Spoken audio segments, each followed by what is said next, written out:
En relación a las consecuencias, yo creo que es importante hablar desde una perspectiva principalmente social. Las consecuencias que tiene la revolución industrial se van a ver marcadas principalmente en lo que es el mundo social. Por ejemplo, aparece la figura muy clara de lo que se denominaba en esa época un proletariado urbano. ¿Qué quiere decir esto? Como consecuencia de lo que es la revolución agrícola y demográfica, recuerda que la revolución agrícola implica que se va mucha gente del campo, porque en el campo también se empiezan a incorporar métodos de producción tecnológicos que van a dejar a gente sin trabajo, y a eso le sumamos la demográfica, que es la cantidad de crecimiento de la población. Estas situaciones van a producir un éxodo, como dice ahí la imagen, del campo a la ciudad, es decir, personas que trabajaban en el mundo de la agricultura se iban a las ciudades para transformarse, ¿no es cierto?, de un antiguo agricultor a un obrero industrial. Por lo tanto, las ciudades eran los lugares donde las industrias se emplazaban. Y en esos lugares donde las industrias se emplazaban, obviamente se empezó a generar un gran aumento de la población. Este crecimiento de la población, en un primer momento, fue capaz de ser absorbido por la ciudad. Es decir, la ciudad alcanzaba a darle trabajo, alimentación, salud, medios de vida, de transporte a toda esta población. Pero pasado un tiempo empezó a escasear, es decir, estuvimos frente a la carencia de habitaciones, había problemas de marginalidad, problemas sociales.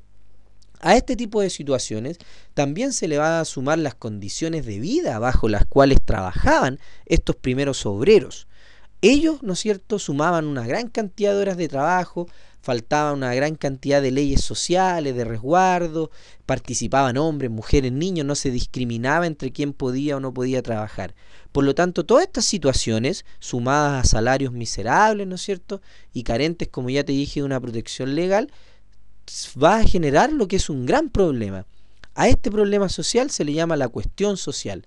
Entonces el proletariado urbano es una de las grandes consecuencias de esta transformación en las ciudades. Este paso de población que eran agricultores a una vida en la ciudad que era de un obrero laboral, ¿no es cierto?, obrero industrial.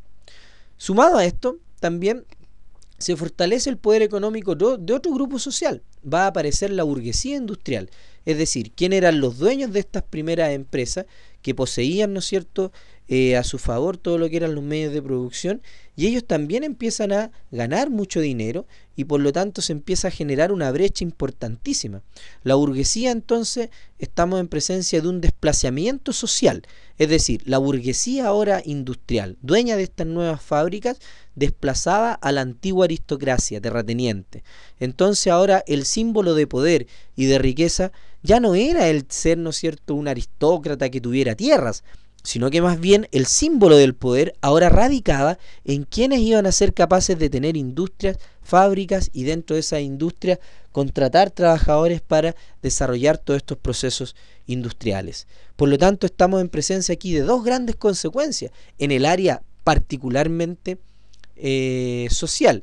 El tema de las consecuencias económicas lo veremos más adelante cuando trabajemos el tema del capitalismo, que yo diría que es una consecuencia también que va a ayudar a que el proceso de revolución industrial se desarrolle mucho más y con una mayor fuerza. Entonces, desde el punto de vista de las consecuencias, nosotros hemos analizado principalmente las consecuencias sociales con el surgimiento de estos dos grandes grupos, el proletariado urbano, que sufre este tema de la cuestión social, y por otra parte la burguesía industrial, que va a ser la encargada, ¿no es cierto?, de ser los dueños de estas industrias, fábricas, y que van a empezar a acumular una gran cantidad de riqueza.